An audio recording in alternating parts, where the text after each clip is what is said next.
देखिए, हम Boolean algebra की नेक्स्ट वीडियो स्टार्ट करते हैं। हमने प्रीवियस वीडियो में पढ़ा था कि हम बुलियन अलजेब्रा को एज ए लैटिस कैसे यूज़ करते हैं। ठीक है, अब हमारा नेक्स्ट टॉपिक क्या है? सब बुलियन अलजेब्रा।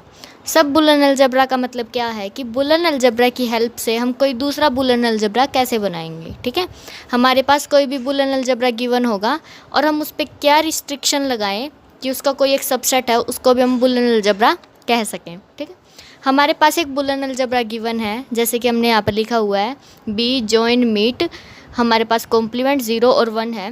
बी ए बुलियन अलजेब्रा, हमारे पास एक बुलियन अलजेब्रा गिवन है और जो ये बी सेट है इसका हमारे पास क्या ले लिया हमने, एक सबसेट ले लिया। ठीक है, इस एस को हम सब बुलियन अलजेब्रा कब कहेंगे? एक तो जो हमारा एस है इसके पास क्या होने चाहिए, 0 और 1, ये दो एलिमेंट होनी कंपलसरी है। And is closed under operation, किन किन ऑपरेशंस के अंडर क्लोज्ड होगा ये? जॉइन, मीट और कॉम्प्लीमेंट। ठीक है, अगर हमारे पास एस के कोई भी दो एलिमेंट हैं ए और बी, तो हम ए जॉइन बी करें वो भी एस में जाना चाहिए। क्लोज्ड का मतलब यही होता है ए मीट बी भी एस में जाए, और जो ए का कॉम्प्लीमेंट है और बी का कॉम्प्लीमेंट है, मतलब कि कोई भी एलिमेंट हो हर एक का कॉम्प्लीमेंट भी किस में जाना चाहिए? एस में। अगर वो इन कंडीशंस को सेटिस्फाई कर देता है तो हम इस एस को with respect to same operations जो हमारे बी के थे वही ऑपरेशंस एस पे हैं, तो हम एस को भी क्या कह देंगे? सब बुलियन अलजेब्रा ऑफ बी, क्योंकि ये बी से निकला है तो हम क्या कह देंगे? S is the sub boolean algebra of B. ठीक है, डेफिनेशन क्लियर करने के लिए हम एक एग्जांपल करते हैं। यहाँ पर हमने लिखा है D70। D70 का मतलब क्या है? 70 के डिवाइजर्स लेने हैं हमने, तो 70 के डिवाइज़र हमने लिख दिए 1 2 5 7 10 14 35 और 70। ये हमारे पास क्या हो गए? इसके D70 के एलिमेंट्स हो गए। क्योंकि अभी हमारे पास बुलियन अलजेब्रा होता है तो हम यहाँ से इसको एज ए कंसीडर बी कर लेते हैं और इसका हम कोई सेट लेंगे, सब सेट। जैसे कि हमने ये सब सेट ले लिया 1 2 35 और 70, ये क्या है? D70 का सबसेट है। तो हम यहाँ पर ये दिखा सकते हैं कि जो ये वाला सेट है ये क्या होगा? सब बुलियन अलजेब्रा, सब बुलियन अलजेब्रा ऑफ D70। देखिए, अब हम क्या करेंगे? जो D70 है इसका हम हैश डायग्राम बनाएंगे और उसकी हेल्प से हम ये बता सकते हैं कि जो ये हमने सेट लिया है 1 2 35 और 70, ये भी इसका क्या बन रहा है? एक सब बुलियन अलजेब्रा बन रहा है। तो हम D70 बनाते हैं। D70 का डायग्राम कुछ इस तरह से बनेगा।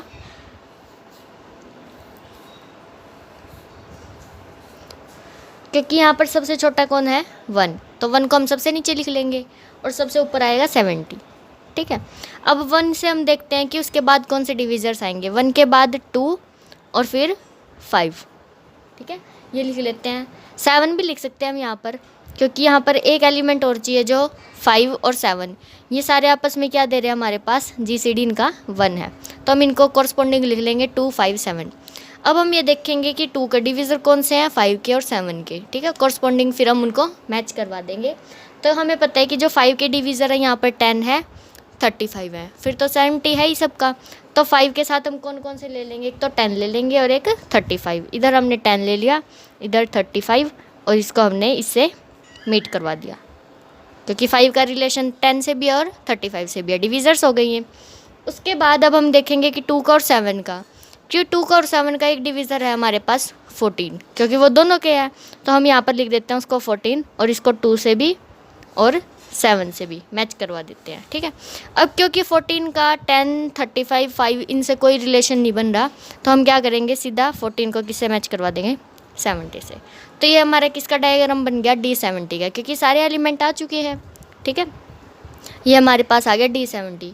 और उसके बाद हमने क्या लिया है? एक 1 2 35 और 70। इसका डायग्राम कुछ इस तरह से बन जाएगा, ये 1 हो जाएगा, ये 70, और इधर 2 है, इधर 35 है। ठीक है, अब हमारे पास सब चीज़ है। 2 35 इनका जॉइन भी है हमारे पास, मीट भी है। ठीक है, जॉइन और मीट हमारे पास सारे आ जाएंगे। और हमें पता है कि जब हम भी लैटिस की बात करते हैं तो जॉइन और मीट LCM और HCF की तरह ट्रीट किए जाते हैं। ठीक है, तो आप यहाँ पर यही ध्यान रखना। देखो 2 और 35 का LCM भी है हमारे पास, HCF भी है, सारी चीज़ हो जाएंगी यहाँ से। तो हमारे पास लीस्ट एलिमेंट और ग्रेटेस्ट एलिमेंट भी होना चाहिए, क्योंकि इसका लीस्ट और ग्रेटेस्ट क्या था 0 और 1, इसका लिस्ट और ग्रेटेस्ट क्या है 1 और 70, और इसके अंदर 1 और 70 दोनों अवेलेबल भी हैं। तो ये हमारी सारी कंडीशंस को सेटिस्फाई कर देगा। तो हम क्या कर सकते हैं, इसको इसका सब बुलन अलजबरा। ठीक है, आई होप यहाँ से समझ में आ गया होगा। एक एग्जाम्पल और करते हैं, उससे आपको और अच्छे से क्लियर हो जाएगा कि सब अलजबरा क्या होता है। ठीक है, देखिए जैसे कि हमने एक डायग्राम लिया है, यहाँ पर हमने क्या लिखा, एक तो 0 है और एक 1 है। 0 हमारा लिस्ट है, 1 हमारा ग्रेटेस्ट एलिमेंट है। उसके बाद हमने 2 एलिमेंट लिए A और B, इस साइड उनके कॉम्प्लीमेंट हो गए, A का कॉम्प्लीमेंट A डैश, B का कॉम्प्लीमेंट B डैश। अब क्योंकि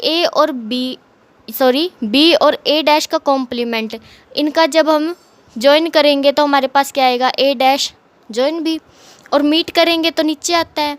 तो A और B डैश का मीट क्या ले लिया हमने, A मीट B डैश। ठीक है, और क्योंकि ये सारे 1 पे तो जाएंगे तो हमने 1 पे मीट करवा दिया इनको। ये हमारे पास एक बुलियन अलजेब्रा गिवन है। अब हमने ना इसके यहाँ पर कुछ सबसेट्स कंसीडर किए हैं, और हम ये चेक करेंगे कि जो ये हमने 5 सबसेट्स लिए हैं, इनमें से कौन सा बुलियन अलजेब्रा बनेगा और कौन सा नहीं बनेगा। ठीक है, अब हमने देखो यहाँ पर पहला सेट क्या लिया है, A कॉम्प्लीमेंट 0 और 1। यहाँ से हमें दिख रहा है जब हम A और A का कॉम्प्लीमेंट लेंगे तो ये होगा 0 और 1 होगा। ठीक है, तो हम यहाँ पर जब इसका डायग्राम बनाएंगे तो हमारे पास ऐसा बन जाएगा, ये 0 है, ये 1, ये A और ये A का कॉम्प्लीमेंट। यहाँ पर देखिए हमारे पास सारे बुलियन अलजेब्रा की कंडीशन सेटिस्फाई हो जाएंगी, क्योंकि 0 का कॉम्प्लीमेंट 1 होता है, 1 का कॉम्प्लीमेंट 0 होता है, A का कॉम्प्लीमेंट A कॉम्प्लीमेंट होता है। तो हमारे पास सारी ये वाली चीज़ होगी, कॉम्प्लीमेंट भी मिल गया, जॉइन और मीट भी मिल जाएगा, क्योंकि A जॉइन A डैश और A मीट A डैश भी हमारे पास 0 और 1 ही होते हैं, वो भी अवेलेबल है हमारे पास। यहाँ पर सारी कंडीशन सेटिस्फाई हो रही हैं, और मैंने कहा था कि 0 और 1 भी अवेलेबल होना चाहिए, तो और वो भी अवेलेबल है। इसका मतलब जो हमारा S1 है ये हमारा क्या बन जाएगा, सब बुलियन अलजेब्रा बन जाएगा। नेक्स्ट देखते हैं, नेक्स्ट भी इसी की तरह है कि 0 और 1 दे दिया हमें, और A कॉम्प्लीमेंट जॉइन B और A मीट B कॉम्प्लीमेंट, ये गिवन है। इसका भी डायग्राम कुछ इसी तरह बन जाएगा हमारे पास, यहाँ पर 1, यहाँ पर 0, A कॉम्प्लीमेंट जॉइन B और A मीट B कॉम्प्लीमेंट। ठीक है, और हमें पता है कि जब हम इसका कॉम्प्लीमेंट करेंगे तो यही आएगा by De Morgan's law. De Morgan law हमें यही कहता है कि A कॉम्प्लीमेंट जॉइन B करेंगे, इसका कॉम्प्लीमेंट करो आप, कॉम्प्लीमेंट करते ही इसका कॉम्प्लीमेंट का कॉम्प्लीमेंट A हो जाएगा, और जो जॉइन है वो मीट में चेंज हो जाता है बाय डी मॉर्गन्स लॉ, और यहाँ पर क्या हो जाएगा, B कॉम्प्लीमेंट। तो इसका कॉम्प्लीमेंट मिल गया। आप जॉइन और मीट करके देख लेना तो भी इनमें से ये एक एलिमेंट आएगा, और यहाँ पर 0 और 1 भी अवेलेबल है। सारी कंडीशन सेटिस्फाई होते ही हमारा जो S2 है वो भी क्या बन जाएगा हमारे पास, सब बुलियन अलजेब्रा। S3 और S4 को तो हम देखते ही रिजेक्ट कर सकते हैं, क्योंकि यहाँ पर 1 और 0 दोनों अवेलेबल नहीं है। इसमें सिर्फ 1 है और इसमें सिर्फ 0 है। इसमें तो 0 नहीं है हमारे पास और इसमें 1 नहीं है, तो हम देखते ही डिस्कार्ड कर देंगे, ना तो ये सब बुलियन अलजेब्रा और ना ही ये। ठीक है, उसके बाद है S5 को और चेक करते हैं, A B डैश 0 और 1। ठीक है, यहाँ पर हमारे पास क्या बन जाएगा, देखना A और B डैश, क्योंकि हमें यहाँ पर दिख रहा है कि हमारे पास जो 1 है, यहाँ पर A और B डैश का जो हम क्या लेंगे यहाँ पर मीट, वो मीट है A मीट B डैश, ना कि 0। अगर इन दोनों का मीट इस वाले सेट में अवेलेबल नहीं है तो हम इसको कह ही नहीं सकते कि ये क्या बनेगा, सब बुलियन अलजेब्रा, क्योंकि दोनों के हमारे पास मीट भी और जॉइन भी दोनों अवेलेबल होने चाहिए, और इन दोनों का जो मीट है वो ये है, ना कि ये। ठीक है, तो इन दोनों का मीट यहाँ पर इस सेट में अवेलेबल नहीं है, तो हम सीधा कह देंगे कि ये सब बुलियन अलजेब्रा नहीं बनेगा। ठीक है, आपको कोई डाउट हो तो आप पूछ लेना कमेंट बॉक्स में, अदरवाइज़ ये इतना ही था। आई होप, मेरे को लगता है कि आपको समझ में आ जाना चाहिए। ठीक है, नेक्स्ट डेफिनेशन देखते हैं डायरेक्ट प्रोडक्ट की। डायरेक्ट प्रोडक्ट के लिए हमारे पास 2 बुलियन अलजेब्रा होने चाहिए, वो सेम भी हो सकते हैं। ठीक है, तो हम पहले कंडीशन क्या लेके चलेंगे कि दोनों अलग अलग हैं। अगर दोनों अलग अलग बुलियन अलजेब्रा हैं हमारे पास, तो एक हमने B1 ले लिया और एक B2 ले लिया, उनके लिए ऑपरेशन भी अलग अलग ले लिए कि हमने जॉइन मीट जो भी है हमारे पास, एक के सफिक्स में तो हमने 1 लिख दिया और एक के सफिक्स में हमने 2 लिख दिया, ठीक है, ताकि हम उनको अलग अलग दिखा सकें। जो हमारा B1 है उसके नीचे हमने 1 लिख रखे हैं और जो B2 है उसमें 2 लिख दिए और कॉम्प्लीमेंट के लिए डबल डैश लगा दिया, ठीक है। हमारे पास 2 बूलियन अलजेब्रा गिवन है। अब हम क्या पढ़ रहे हैं, इनकी डायरेक्ट प्रोडक्ट। डायरेक्ट प्रोडक्ट के लिए क्या करेंगे हम, B1 क्रॉस B2, ये हमारे पास एक नया सेट आ जाएगा जो कि इनकी क्या है, कार्टेशियन प्रोडक्ट है, ठीक है। अब जो ये 2 ऑपरेशन है इनसे भी कोई तीसरा ऑपरेशन मिलेगा, जॉइन मीट, हमने नीचे सफिक्स में 3 लिख दिया ताकि इनसे अलग हो जाए ये। कॉम्प्लीमेंट में भी 3 डैश लगा दिए, 0 3 और 1 3, ठीक है। सच दैट अब हमें पता है कि जो ये सेट है इसके अंदर किस टाइप के एलिमेंट है, जो ऑर्डर्ड पेयर में मिलेंगे और जो फर्स्ट एलिमेंट होगा वो B1 का होगा और जो सेकंड एलिमेंट होगा वो B2 का होगा, ठीक है। तो हमने यहाँ पर जो B1 क्रॉस B2 है उसके 2 एलिमेंट्स ले रखे हैं, कौन कौन से, A1 B1 में से जो ये A1 है ये B1 का है और जो ये B1 है ये B2 का है। इसी तरह जो ये A2 लिया है ये B1 का है और जो B2 लिया है वो इस B2 का है, ठीक है। हमने 2 एलिमेंट्स ले लिए, वो कौन कौन सी कंडीशन को सेटिस्फाई करते ही हमारे पास क्या बन जाएंगे, बूलियन अलजेब्रा, ठीक है। तो हम वो कंडीशन पढ़ते हैं। देखिए, जब हमने इसके 2 एलिमेंट पर क्या लगाया, मीट, और फिर हम जॉइन लगाएंगे। देखिए, जब हमने मीट लगाया तो मीट लगाते ही इसके और इसके बीच में हम मीट लगाएंगे, और क्योंकि हमें पता है कि ये वाला A1 और ये A2 किसके हैं, इस B1 के हैं, और B1 में हमारे पास कौन सा ऑपरेशन था, 1 वाला। तो हम यहाँ पर क्या करेंगे, जब मीट वाला ऑपरेशन लगा रहे हैं तो A1 और इस A2 के बीच में 1 वाला ऑपरेशन लगा देंगे, और जो पीछे है ये किसके एलिमेंट थे, हमारे B2 के, और B2 में हमारे पास थे 2 वाला ऑपरेशन, ठीक है। तो हमने यहाँ पर बीच में कौन सा लगा दिया, 2। ऑपरेशन चेंज नहीं होगा, अगर यहाँ पर मीट है तो यहाँ पर भी मीट 1 आ जाएगा, मीट 2 ही आएगा, ठीक है। और यहाँ पर अगर हमारे पास जॉइन है, जॉइन 3 है, तो फर्स्ट के बीच में जॉइन 1 हो जाएगा और सेकंड के बीच में जॉइन 2 हो जाएगा, क्योंकि 1 वाला B1 का है और सेकंड वाला B2 का है, ठीक है। उसके बाद जैसे ही हम कॉम्प्लीमेंट खोलेंगे ये भी ऐसे ही खुलेगा। अगर हमने A1 का कॉम्प्लीमेंट किया तो 1 डैश लगाना है, जब हमने B1 का कॉम्प्लीमेंट किया तो डबल डैश लगाना है, क्योंकि A1 में कौन से वाला लिया हमने, 1 वाला लिया है, और जो B2 में लिया है वो डबल वाला लिया है, ठीक है। तो इस तरह से ये खुल जाएंगे।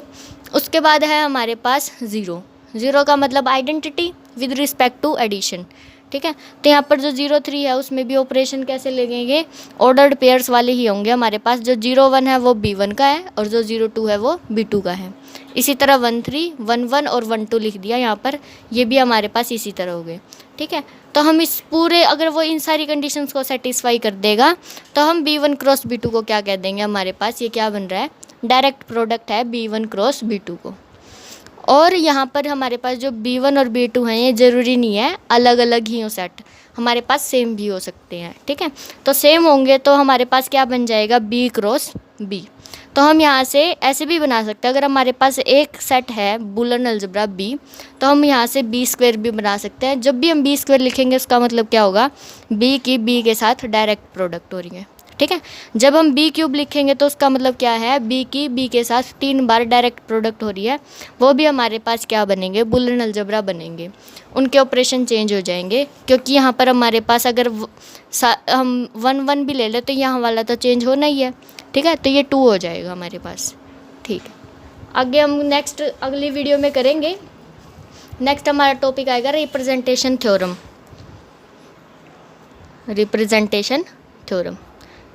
उससे पहले हमें होमोमॉर्फिज्म पता होना चाहिए, तो हम पहले इनका बूलियन अलजेब्रा का होमोमॉर्फिज्म पढ़ेंगे, फिर हम रिप्रेजेंटेशन थ्योरम पढ़ेंगे। वो हमारी नेक्स्ट वीडियो का टॉपिक है, आप इतना कर लेना पहले। कोई डाउट हो तो आप कमेंट बॉक्स में लिखकर हमें बता सकते हैं।